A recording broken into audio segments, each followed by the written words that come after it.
नमस्कार, मैं आपका सेवक रोशन रतुड़ी। मैं अपनी बात रखने से पहले मैं अपनी देवतुल्य जनमानस से एक बात कहना चाहता हूं। अगर मेरी बात आपकी समझ में आती है तो आप अपनी प्रतिक्रिया दीजिए। क्या मैं सही हूं या मैं गलत हूं, आप जरूर मुझे बताएं। जैसे कि आपको मालूम है, पहले ही तो भारत में बहुत सारे घर बर्बाद हो चुके हैं। आए दिन किसी न किसी की मौत हो रही है, चाहे महिला की, चाहे पत्नी हो, चाहे पति हो।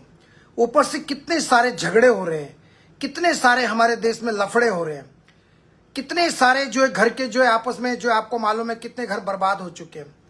आप ध्यान से सुनना, सुप्रीम कोर्ट ने और हाई कोर्ट ने, ठीक है, high court, supreme court, high court अदालतें हैं, लेकिन कानून से ऊपर नहीं होता। ये भी चाहे वहां का जज हो, चाहे वहां का न्यायाधीश हो, उनके ऊपर भी लगाम कसी जाती है।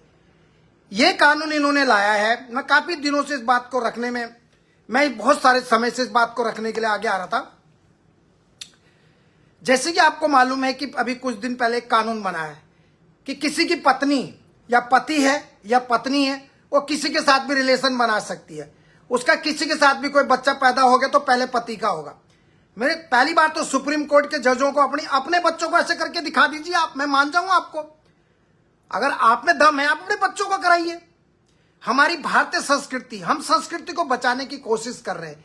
पहले लोग कितने छल कपट कर रहे हैं, कोई अपनी पत्नी से छल कपट कर रहा है, जबकि कानून होते हुए भी कोई अपनी पति से छल कपट कर रहा है, कोई पत्नी पति से छल कपट कर रहा है। ऊपर से आप हमारे हिंदुस्तान को बर्बाद कर रहे हो। नेताओं की अय्याशी के लिए आप ये रूल बना रहे हो, क्योंकि नेताओं के एक एक नेता का रिकॉर्ड निकालोगे तो उसके कहीं ना कहीं आपको कुछ ना कुछ संबंध जरूर मिलेंगे। नेता अपने बचाने के लिए ऐसे कानून बना रहे, शर्म आती है मुझे ऐसे नेताओं पे। और कानून मुझे पता है संसद भवन में और विधानसभा में बनता है और ये जाता है कोर्ट में और कोर्ट इसको पास करता है। ऐसे न्यायाधीश भारत के न्यायाधीश कि तुम किसी के साथ भी सो जाओ, किसी के साथ भी चले जाओ, कहीं भी रिलेशन बना रहो। पहले से कम रिलेशनशिप चल रही है भारत में, पहले ही कम चल, तो शादी क्यों कर रहे हो? शादी करवाते क्यों अब जज साहब? सुप्रीम कोर्ट, हाई कोर्ट, शादियां मत करो अपने बच्चों की। क्या फायदा? कोई गरीब अपनी बेटी की शादी करेगा, करोड़ों रुपए की शादी करेगा अपने बेटी के बाद में वो दोनों एक दूसरे के साथ चीटिंग करके भाग जाएंगे। आप कोर्ट के जज है ना, हमेशा नहीं रहोगे, हमेशा नहीं रहेंगे आप जज। कुछ अच्छा करके जाओ रिटायरमेंट से पहले। ये अय्याशी बना दी, नेताओं की अय्याशियों के लिए, क्योंकि तुम अगर वही करोगे जो तुम्हें विधानसभा और संसद भवन के अंदर एक कानून जो बनाने के लिए, पारित के लिए आपके पास पहुंचता है, तो आपके अंदर भी तो दिमाग है। हाई कोर्ट के जज पे, सुप्रीम कोर्ट के जजों पे भी तो दिमाग है, अपना ब्रेन है ना अपना। अगर आपकी बेटी की शादी, आप अपनी बेटी की शादी करो और आपकी बेटी मन भर गया पहले पति से या पत्नी से और बाद में भाग जाए किसी के साथ, तो आप अलाउ करोगे अपने बच्चों को? मैं एक सवाल पूछता हूं आपसे। और हमारा कैसा भारत, हमारा भारत कितनी गंदी दिशा में जा रहा है। हमारा भारत अब पहले जैसे भारत नहीं रहा, बर्बादी होगी हमारा भारत, खत्म कहानी है भारत की। बड़ा दुख होता है। अरे कोई अपने बच्चों के लिए करोड़ों रुपए या बेचारा कर्ज पात करके अपनी बेटियों की शादी करता है या अपने बेटे की शादी करता है। आपने तो खुलेआम लोगों को जो है कह दिया आप जाओ और तलाक मत लो। पहले तो लोग कितने सारे केस ऐसे पेंडिंग पड़े में जो पति पत्नी को छोड़ के चीटिंग कर रहा है, और आप तो आपने खुलेआम लोगों को आजादी दे दी है। क्या बच गया आप मुझे बताइए? पहले ही लोग हमारे आर्मी वालों के लिए भी बोलते हैं, होटलियर के लिए बोलते हैं, जो लोग विदेशों से बाहर रहते हैं, पहले लोग उल्टी सुल्टी बातें करते हैं। और आपने जो है ऐसा रूल किस हिसाब से बनाया आपने? क्या आपके अंदर अपना ब्रेन नहीं है? क्या सुप्रीम कोर्ट के जो जजेस हैं उनका अपना कोई ब्रेन नाम की चीज नहीं है क्या आपको? ये हमारा भारत है, ये कच्चा बनियान वाला यूरोपियन कंट्री नहीं है, या जापान या कोई दूसरी कंट्रियां नहीं है, या थाईलैंड मसाज सेंटर नहीं है, या चाइना या कुछ है। ये हमारा भारत है। किसका भारत है? हमारा भारत है। और जितने आप जज बैठे होंगे ना, उस समय आप पैदा भी नहीं होंगे, आपके घर में से किसी ने भी लाठियां नहीं खाई होंगी देश की आजादी के लिए। आप किस हिसाब से कानून बनाते हैं? कैसे हमारे कैसे चुने हुए नेता आपने भेज रखे अय्याशी करने के लिए? होंगे एक दो नेता, योगी जी जैसे अच्छे लोग, अच्छे नेता, बाकी नेताओं की कर्म कुंडली निकालो। कहीं ना कहीं किसी के साथ टेलीफोन पे दिन रात बात चल रही होगी। हाँ डार्लिंग कैसी है, ठीक है, हाँ आ जाना, प्रमोशन हो जाएगा। यही होता है भारत में। चेक कर लेना अगर मैं झूठ बोल रहा हूं। अगर हमारे बस चले ना, एक एक आदमी की फोन कॉल रिकॉर्डिंग निकालो, आपको सब नेताओं की कर्म कुंडली, जितने भी नेता, चाहे मंत्री हो, चाहे कितने भी बड़े पद पे बैठा हो, यहां तक कि बहुत सारे लॉयर भी और बहुत सारे लोग भी इसमें मिले हुए हो सकते हैं। मैं सबके लिए नहीं बोल रहा हूं, लेकिन कुछ लोग इतने गंदे हैं जो मजबूरी में किसी महिला का भी फायदा उठाते हैं। ये आपको भी पता है। आपने तो पूरा हिंदुस्तान का जो नक्शा ही बदल दिया। अभी तक हमारी भारतीय संस्कृति होती थी, हम अपने संस्कृति, अपने धर्म की बात करते थे। आपने तो पूरा सिस्टम बंद कर दिया। और नेता मजे कर रहे, नेता अब कह रहे होंगे अब तो हम बच जाएंगे, अब तो ये कहेंगे अब हम बच जाएंगे, अब तो इनका बढ़िया बढ़िया हो गया होगा। आप सोचिए, ये हमारे देश का दुर्भाग्य। कोई नहीं बोलेगा।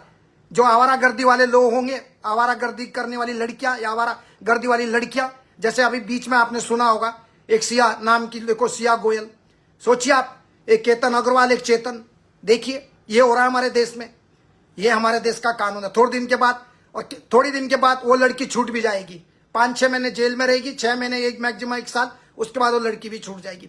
पहले इस देश की बर्बादी हो रही है। अभी भारतीय, अब तो लोग कच्चे बनियान पहन के कोई रील बना रहा है, कोई छोटे छोटे कपड़े पहन के रील बना रहा है, कोई कुछ बना रहा है। सबको फेमस होना है, नेताओं को फेमस, ब्लॉगर को फेमस होने के लिए कुछ भी करो, उल्टे कांड करो, किसी का बुरा मत बनो। जो देश में गंदगी फैल रही है उसको फैलने दो। हमारी संस्कृति फिर क्या रह गया? क्यों करते हो शादी? फिर शादी मत कराओ ना बच्चों की। क्या जरूरत है शादी कराने की? क्या जरूरत है पैसे खर्च करने की? अब तो कोई बोलेगा अब तो हमें कानून ने, पहले लोग कानून से नहीं डरते थे, अब तो कानून ने भी आजादी दे दी। कोई बच्चे की शादी हो गई, क्या विश्वास करोगे आप? फिर पति पत्नी की पवित्रता और इनके रिश्ते कैसे मजबूत रहेंगे? मुझे समझ में नहीं आता कि हमारे विधानसभा के बैठे हुए जो लोग हैं चुने हुए, उनमें से कितने रेपिस्ट हैं। अब तो रेपिस्टों के मजा आ गए। पहले रेप करने पर लोग छूट जाते थे, अब तो और मजा आ गए। अब तो 10-10 जो लेडीज है उनके साथ रिश्ता बना लो, या मंत्री है या संतरी है या कोई नेता है, विधायक है, सांसद है, अब तुम भी मजे करो। क्या रह गया? अब थोड़ी कुछ रह गया। अब बचा क्या? कुछ भी नहीं बचा उत्तराखंड हमारे देश में।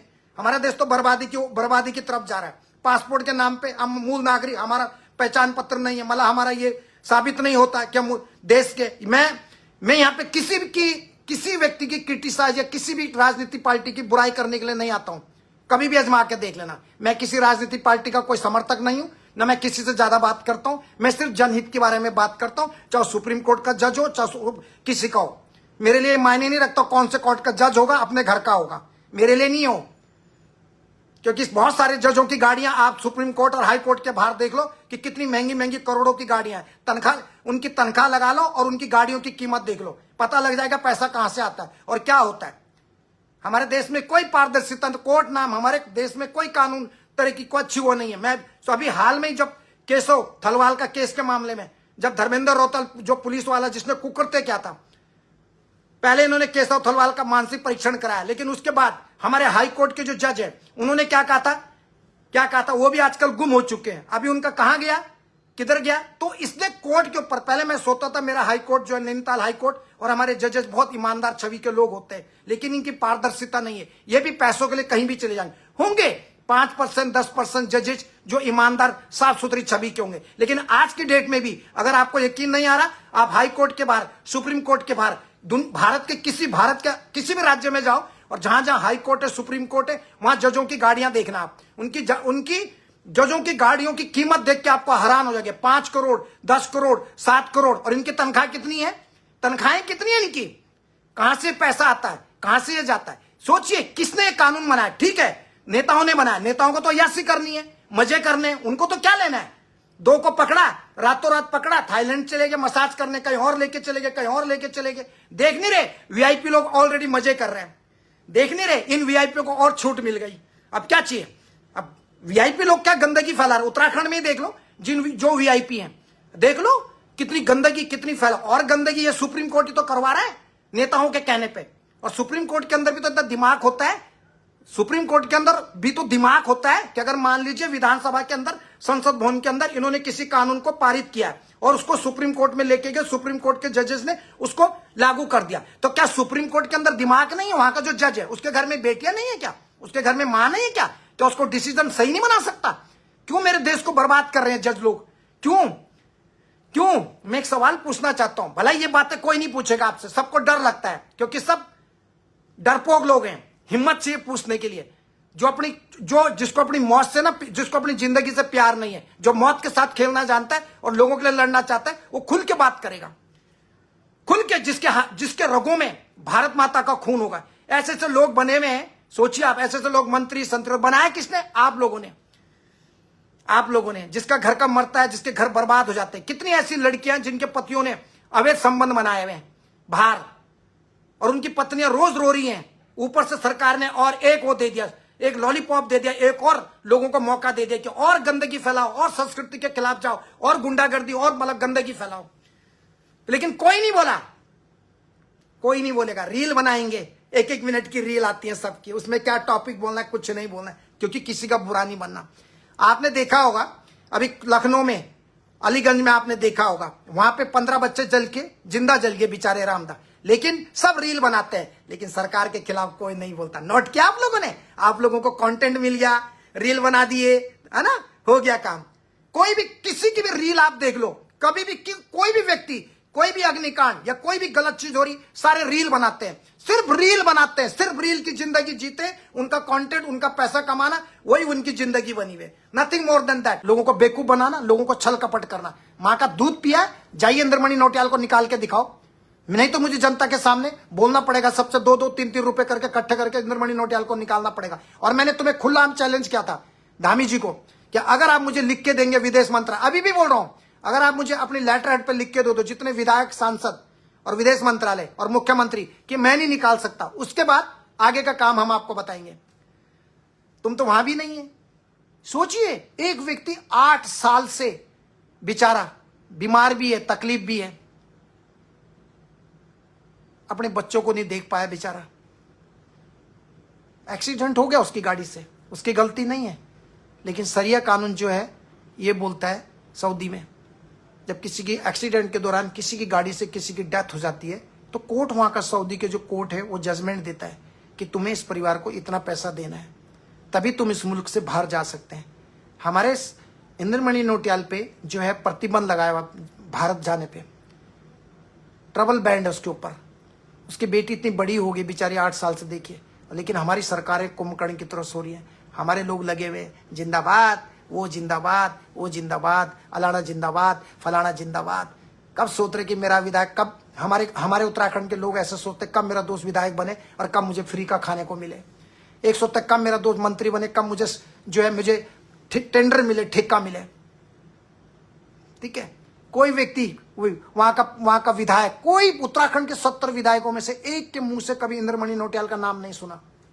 मुख्यमंत्री को बोल बोल के उनकी मम्मी की बेचारी की सोचिए आप सोचिए। मैं इसलिए कहता हूं, मुख्यमंत्री हो, चाहे विधायक हो, सांसद हो, एमपी हो, मंत्री कोई भी हो, इनके ज्ञापन और इनके भाषण ये ऐसे हैं जैसे नाक साफ करके टिश्यू पेपर को फ्लैश कर देते हैं टॉयलेट सीट में, ऐसे इनके ऐसे हैं। उस बेटी ने, दीपिका ने, अपने पिता को देखने के लिए 8 साल से इंतजार कर रही है, 8 साल से। क्या मेरे उत्तराखंड के लोगों में इतना दम नहीं है कि चलो 100-100 रुपए इकट्ठा करके हम इस व्यक्ति को बचा के लाए? एक सवाल है, क्या हमारी कोई जिम्मेदारी नहीं बनती? क्या उसने किसी का खून करा? कोई आदमी गाड़ी चला रहा है, गाड़ी चलाते समय कोई इधर से आ गया, गाड़ी के नीचे किसी की मौत हो गई। It is the part of the driving, trap चलता है। कोई जैसे इंसान का शरीर बीमार हो गया, कुछ एक बात है, कोई किसी की जिम्मेदारी नहीं बनती उत्तराखंड में, किसी की जिम्मेदारी नहीं बनती उत्तराखंड में। धामी 24 घंटे सोया हुआ है। ऋतु खंडरी भूषण जी, आप एक बड़ी बहन है, अपने पिताजी का नाम रोशन करना चाहिए आपको। ऋतु खंडरी भूषण जी जो विधानसभा स्पीकर हैं, आप एक महिला के साथ साथ एक मां की ममता भी होनी चाहिए आपके अंदर।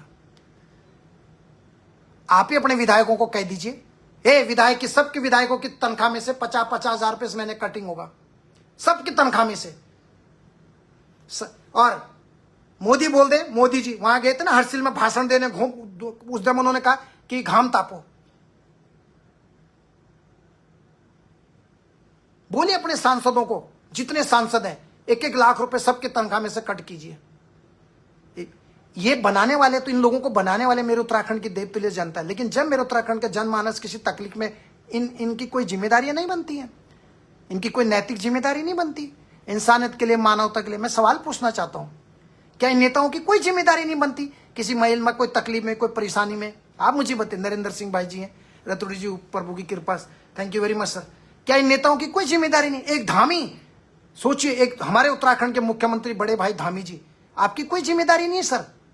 माना कि आप 2027 में घर बैठने वाले हो, मान लिया, क्योंकि इतने करप्शन उत्तराखंड के अंदर, इतनी गंदगी फैल चुकी है, अब तो कम से कम कुछ अच्छा करके जाओ, कुछ तो कर लो, जाते जाते कुछ नाम करके जाओ, कुछ तो कर लो। ये रील बना बना के, ऑडिट कर करके इंस्टाग्राम पे डालना, फेसबुक, इससे भी थोड़ा ऊपर आओ धामी जी।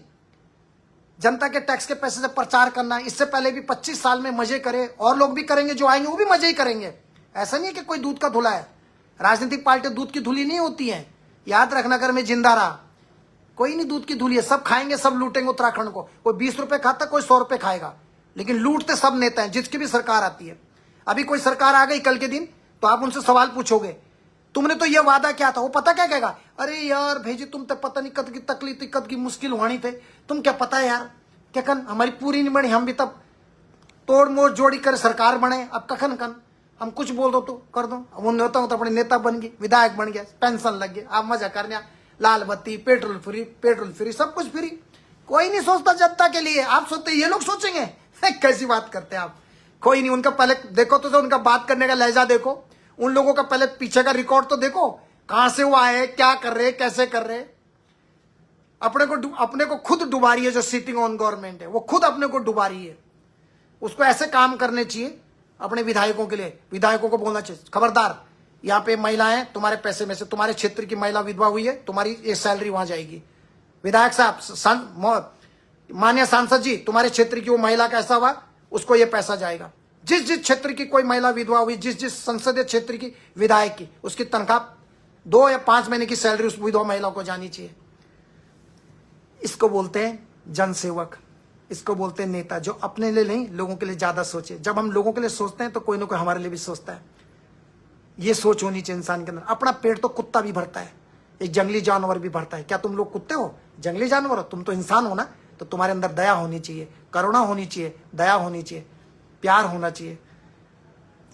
लेकिन तुम लोगों को क्या पता, कोई मर गया, कोई विदेश में मर गया, तो तुम्हारी कोई औकात नहीं है कि किसी की मदद कर सके। एक विधायक का नाम बताओ जो विदेश में मरने पे किसी की मदद करता हो। एक सांसद का नाम, किसी मुख्यमंत्री का ही खुद बता दो जो उन्होंने किसी के लिए मदद करी हो, बता दो मुझे। एक व्यक्ति, 70 विधायकों में से एक विधायक का नाम बताओ जिसने कभी किसी की डेड बॉडी के लिए मदद कराओ। 5 सांसदों में से किसी एक का नाम बताओ। जितने मुख्यमंत्री हैं उनका नाम बता दो मुझे आज तक, मान जाऊंगा मैं आपको। ये लोग भी मुझे ही ढूंढते हैं। कई रिटायर अधिकारी हैं, जिला अधिकारी हैं, पुराने पुलिस के अधिकारी हैं, चाहे राजस्थान का हो या आपका तेलंगाना का हो, चाहे वेस्ट बंगाल का हो, राजस्थान है, कहीं भी हो, तमिलनाडु हो, हैदराबाद का हो, कोई मुस्लिम बहन भी हो, वो भी हो। एक बात करो, वो भी ढूंढते हैं।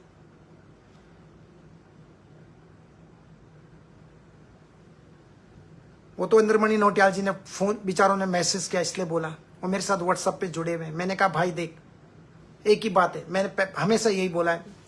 अजय डबराल जी, भाई जी आपको चरण स्पर्श प्रणाम है। क्या करें, हमारे नेता हमारे उत्तराखंड को बेच रहे हैं।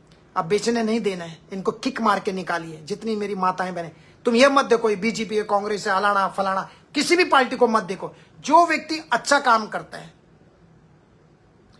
सड़े हुए पानी को हमेशा एक ही जगह रखोगे तो पानी बास मारने लग जाता है, बदबू आ जाती है उससे।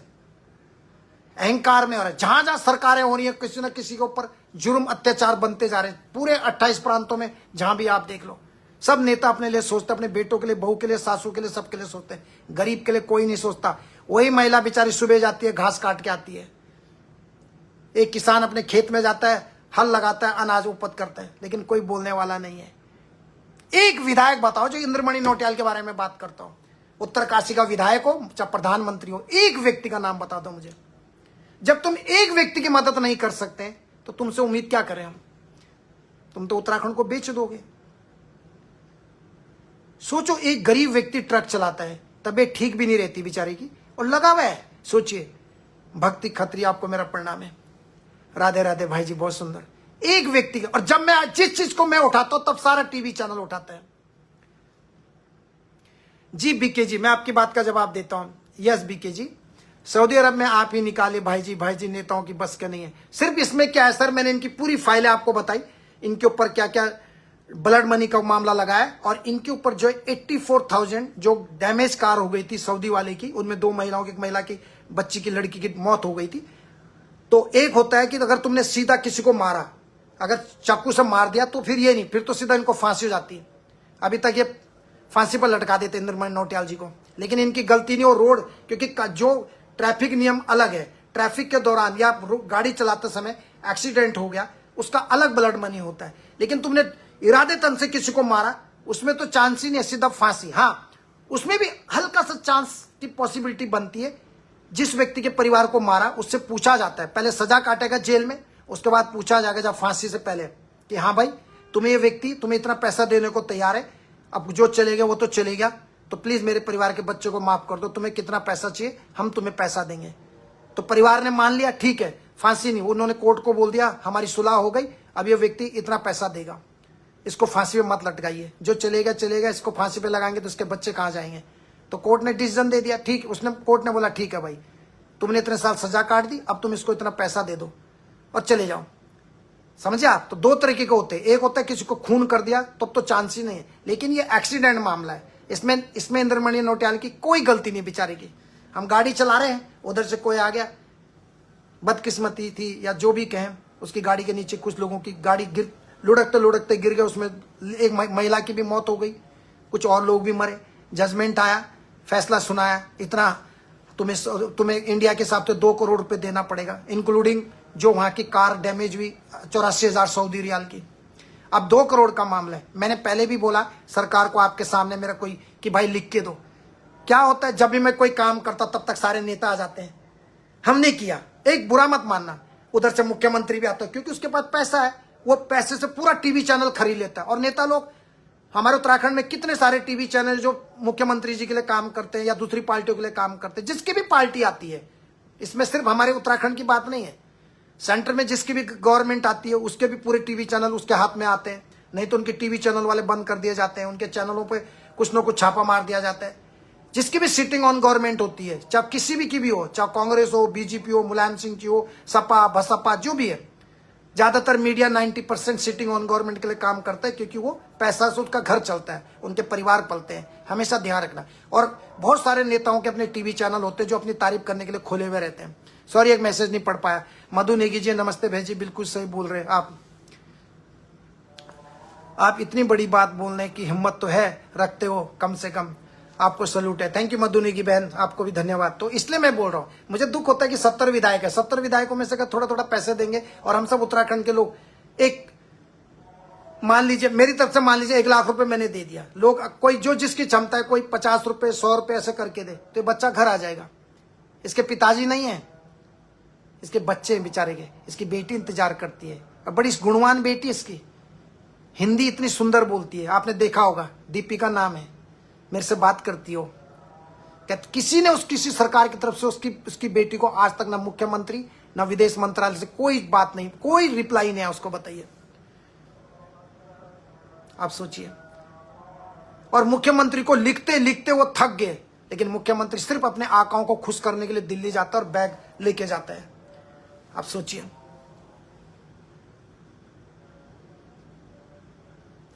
बिल्कुल सही बोल रहे हैं रमेश भट्ट जी, लेकिन बनना पड़ेगा सर, किसी न किसी को तो करना पड़ेगा ना।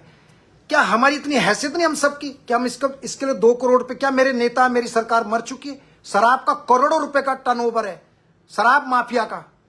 आप आबकारी में से 2 करोड़ रुपए दे दो ना सरकार को। और तुम सरकार में, तुम क्या है, तुम्हारी सरकार का क्या, तुम्हारा विदेश मंत्रालय की पकड़ है? क्या मोदी जी पे इतना दम नहीं है? एक कॉल करें वहां पे सरकार से, सऊदी अरब के शेख से बात करें कि इस व्यक्ति को सब्सिडी दे दो, 2 करोड़ की जगह 1 करोड़ कर दो, मुश्किल नहीं है।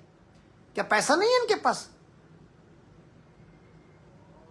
विदेश मंत्रालय के जो घूमने के लिए जा रहे हैं विदेशों में, करोड़ों रुपए के मतलब जहाजों में जनता के टैक्स के पैसे से मजे कर रहे हैं, बड़े बड़े होटलों में रह रहे हैं, मजे कर रहे हैं, विदेश मंत्रालय हो गया, एम्बेसी के लोग हो गए, सब मजे कर रहे हैं। क्या इनके पास पैसा नहीं है एक व्यक्ति को बचाने के लिए? क्या उसने खून किया किसी का? क्या उसने मर्डर किया? अगर उसने मर्डर किया, किसी का रेप किया, तब तो मैं मदद ही नहीं करूंगा, कभी भी मदद के लिए नहीं बोलता। लेकिन उसने क्या किसी का खून किया बेचारे ने? आप मुझे बताइए, उसका दिल नहीं करता अपने बच्चों को 8 साल से देखने का? वो सऊदी को छोड़ के उसको परमिशन नहीं है। जब हम पैसा डालेंगे कोर्ट डिसीजन देगा इमिग्रेशन से, सिस्टम से, उसका नाम वहां से एरर हटा देंगे, रिमूव कर देंगे उसका ट्रैवल बैन, वो अपने बच्चों को मिल सकता है। कभी पूछा उसके कमर दर्द है, तबीयत खराब है, पूछा कभी? कुछ नहीं। मालिक है वो बोलता अनसुई अनपिस तरतीब अनपिस्विप तरतीब अनपिस तरतीब। रतुड़ी जी आप धन्य हो, आपके अंदर मानवता के सारे गुण हैं, आप हमारे देश के भावी विदेश मंत्री हैं। नहीं सर, मुझे तो वैसे भी विदेश मंत्री कुछ नहीं बनना सर, मुझे वैसे भी लोग बेचारे बोलते हैं चलता फिरता विदेश मंत्रालय। हम नहीं सर, हम महान नहीं है, बस हमारे अंदर इंसानियत है सर। मैं किसी से नहीं डरता हूँ सर, मुझे मार दो काट दो मुझे से कोई फर्क नहीं पड़ता, लेकिन मैं सच को सच बोलता हूँ सर। मेरा कोई शत्रु नहीं है, कोई नहीं, मेरा कोई ऐसा कोई दुश्मन नहीं है, कोई भी मेरा दुश्मन नहीं है।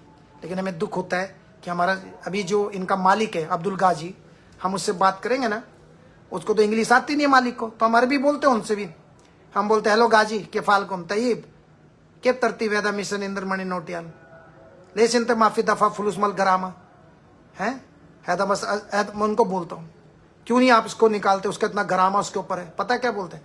इंशाल्लाह ना बुकरा शुभ के तरतीब, बुकरा यानी कल बात करूंगा, इंशाल्लाह ना शुभ तरतीब, इंशाल्लाह बस जल्दी फिर हो इंशाल्लाह ना रो मकामा बादन रो काजी। पहले कोर्ट में जाऊँ, पहले कोर्ट में जाऊंगा, फिर काजी काजी काजी यानी जज है ना, बादन फिर तरतीब सुख के तरतीब इंशाल्लाह, ये ऐसे बात करते हैं। जब भी फोन करो बस इंशाल्लाह अना फिर तरतीब इंत माफी कर, बस माफी मुश्किल अना फिर सुई अना बस खली अना फिर मिनी, ऐसे बात करते हैं। और हमें अपने बच्चों को आराम से निकालना है, हमें किसी से झगड़ा नहीं करना है, क्योंकि हमारा बच्चा उधर इंद्रमणि नोटियाल हमारे उत्तराखंड का बेटा है, हमें उसे आराम से वहां से निकालना है। हमने किसी का झगड़ा नहीं करना, हमें पेशेंस रखना पड़ेगा, कभी कभी गुस्से पे कंट्रोल करना पड़ता है। हमने अपने बच्चों को निकालना है, बात को बिगाड़ना नहीं है, बात को सुधारना है। भाई मनोज भट्ट जी, भाई जी आपके अंदर तो इंसानियत है, थैंक यू वेरी मच। इसलिए ऐसे बोलता हूँ मैं, 1 घंटे कंटिन्यूसली आपसे बात करता हूँ ना, मैं बीच में पानी भी नहीं पीता, लगा रहता ऐसे। अगर सब नेता अपना काम करें, हर एक विधायक अपने अपने क्षेत्र में काम करे, हमारी क्या जरूरत है, हम क्यों किसी का बुरा बने। मैं तो अभी भी बोल रहा हूँ, अगर मुख्यमंत्री जी कल के दिन लेटर पे, एक लेटर पे लिख के दे दे, मुख्यमंत्री जी, विदेश मंत्रालय, प्रधानमंत्री मोदी जी, 70 विधायक, 3 राज्यसभा सांसद और 5 सांसद, सिर्फ ये लिख के दे दे, हम नहीं ला सकते, हमारे पास पैसा नहीं है, बस इतना लिख के दे दो आप हमें। मैंने पहले भी बोला, लेकिन इनकी हिम्मत नहीं है, ना ये काम कर सकते हैं और चुपचाप बैठे हुए। कहाँ है उत्तरकाशी के जिला पंचायत अध्यक्ष, कहाँ है वहां के ब्लॉक प्रमुख, कहाँ है वहां के पार्षद, कहाँ है इनके गांव का प्रधान, मर गए या नेताओं के तलवे चाटने के लिए चले गए? कहाँ है वहां का सांसद? एक बेटा तुम्हारा 8 साल से सऊदी अरब में फंसा हुआ है, सब कुछ उसका पेपर रेडी है, सब कुछ, सिर्फ पैसा देना है बस। तुम्हारी क्या मित्रता है सऊदी की गवर्नमेंट के साथ में? क्या है तुम्हारी मित्रता? या न्यूज़पेपर पे दिखाते हो हमारी बहुत कट्टर दोस्ती है सऊदी अरब के साथ। इसने तो मर्डर नहीं किया इंद्रमणि नोटियाल ने, इसी ने तो खून नहीं किया। अब मैं गाड़ी चला रहा हूं, किसी का कोई मर गया मेरी गाड़ी के नीचे, बात खत्म। अगर इंद्रमणि नोटियाल उसका खून करता, मारता, तो मैं कहता यार इसने गलत काम किया, उसका कसूर क्या बेचारे का। लेकिन किसी की गाड़ी से भी मरता है तो सरिया कानून बोलता है ब्लड मनी देना है। बीच में किसी जयप्रकाश की मौत हो गई थी, उसको 2 लाख दराम दिलवाया था, यानी 45 लाख रुपए। हिमाचल का एक लड़का परवीन, उसको भी 45 लाख रुपए दिलाया। आपको सब पता होगा किसने दिलाया? मैंने। कितने लोगों को पैसे दिलाए, कितने लोगों का, चाहे मैं दुनिया के किसी भी कोने में हूं, सीधा वकील से बात करता हूं, कानून से बात करता हूं फटाफट। इसमें भी मैं कहने को, मैं भगवान की कृपा से सक्षम इतना मुझे दिया, लेकिन एक बार सरकार ये तो बोले कि हम नहीं कर सकते। मैं काम करता हूं, सरकार पूरा अपना ताम झाम टीवी वाले, और हमारे उत्तराखंड के मीडिया तो आपको पता है, छोटे छोटे टीवी चैनल वाले कैसे नेताओं के पीछे घूमते हैं अपना घर चलाने के लिए।